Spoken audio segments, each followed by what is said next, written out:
क्या है मानव धर्म? कैसे एक महान संत को नहीं मिला मोक्ष का मार्ग? इस कहानी के जरिए जाने कि वास्तव में मानव धर्म होता क्या है। कई बार महान तपस्वी को भी मोक्ष नहीं मिलता, ऐसा क्यों? कलयुग में क्या होनी चाहिए धर्म की परिभाषा? किस तरह धार्मिक कर्म कांड करके लोग अपने आप को ज्ञानी मानते हैं, पर क्या वास्तव में यह धर्म है? क्या होती है मानव धर्म की परिभाषा? आइए जानते हैं एक कहानी के माध्यम से।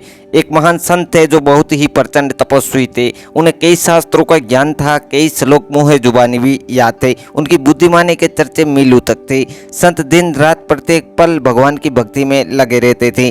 कठिन से कठिन तपस्या करते थे, लेकिन उन्हें सेवा में रुचि नहीं थी। उन्हें लगता था सेवा से ज्ञान नहीं मिलता, केवल ईश्वर के ध्यान से ही जीवन तैरता है। इसीलिए वे दिन रात ईश्वर की भक्ति में तल्लीन रहते थे।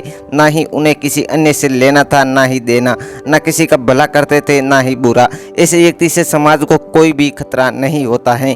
उन्हें लोग अच्छा ही मानते हैं, इसी कारण इनकी प्रसिद्धि सभी जगह पर थी। एक दिन संत अपनी साधना के लिए वाट वृक्ष के नीचे बैठे। अचानक ही वहीं बैठे बैठे उनके प्राण निकल गई। प्राण निकलने के बाद जब उनके सामने चित्रगुप्त आए तो उन्होंने संत को कहा, हे तपस्वी, तुम्हारी तपस्या और ईश्वर भक्ति को देखकर तुम्हें एक कुलीन प्रतिष्ठित परिवार में अगला जन्म दिया जाएगा। यह सुनकर संत दुखी स्वर में बोले, हे चित्रगुप्त, मैंने वर्षों तपस्या की, उसमें कोई कमी नहीं रखी, किसी प्राणी को दुख नहीं दिया, फिर भी मुझे मोक्ष की प्राप्ति क्यों नहीं हो रही? इस पर चित्रगुप्त ने संत को धर्मराज के सामने पेश किया। संत ने अपनी सारी यथा धर्मराज से कही, अपने सारे धार्मिक कर्म कांड के बारे में विस्तार से कहा। यह सब सुनकर धर्मराज मुस्कुराए और उन्होंने कहा, हे संत, वास्तव में तुम मानव धर्म को जान ही नहीं पाए। मुझे पता है कि तुमने कठिन से कठिन तप किया, किसी को कष्ट भी नहीं दिया, लेकिन तुमने परोपकार भी तो नहीं किया। अपने अर्जित ज्ञान से किसी अज्ञानी की मदद भी नहीं की, किसी रोगी का उपचार भी नहीं किया, किसी भटके राही को सही मार्ग भी नहीं दिखाया।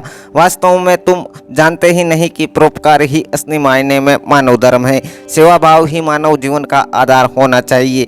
इस तरह संत को अपनी भूल का ज्ञान हुआ और उन्होंने अपने अगले जन्म में तप के साथ सेवा भाव को भी जीवन का लक्ष्य बनाया। फिर उन्हें वर्षों बाद मोक्ष की प्राप्ति हुई। वास्तव में इंसान को यह पता ही नहीं होता कि धर्म क्या है और वो दिन रात धार्मिक कर्म कांड में लगा रहता है। जैसे हमेशा एक बात सुनने में आती है कि तीज त्योहार पर लोग ब्राह्मण को दान देते हैं, भोजन कराते हैं। भले ब्राह्मण संपन्न हो, कुछ चार पहिए के वाहन में घूमता हो, लेकिन बड़े शान से उसे दान दिया जाता है और वो उसे स्वीकार भी करता है।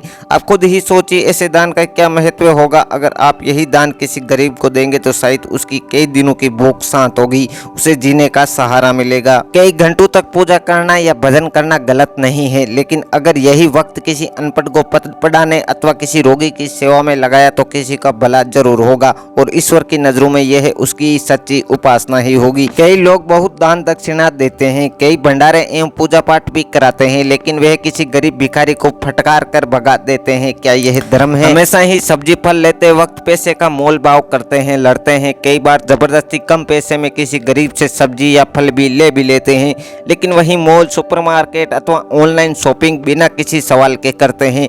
क्या कभी सोचा है किसी गरीब से 5-10 रुपए कम करवाने में आप कितने अमीर हो गए? लेकिन हाँ, उस सब्जी वाले के लिए इस कारण महीने की कम से कम 5 रातें खाली पेट सोई होगी। वास्तव में धर्म क्या है, इसी का ज्ञान इसके जरिए हम आपको अपने आप को समझाना चाहते हैं। आज के कलयुग के दौर में मोक्ष प्राप्ति की तो कोई भी नहीं सोचता, हाँ, लेकिन सभी एक संपन्न एवं निरोगी जीवन की कामना जरूर करते हैं। और अगर हम ईश्वर में यकीन करते हैं तो हम कर्म और उसके फल में यकीन रखना ही होगा। हमारे कर्म ही हमें अच्छा या बुरा फल दे सकते हैं।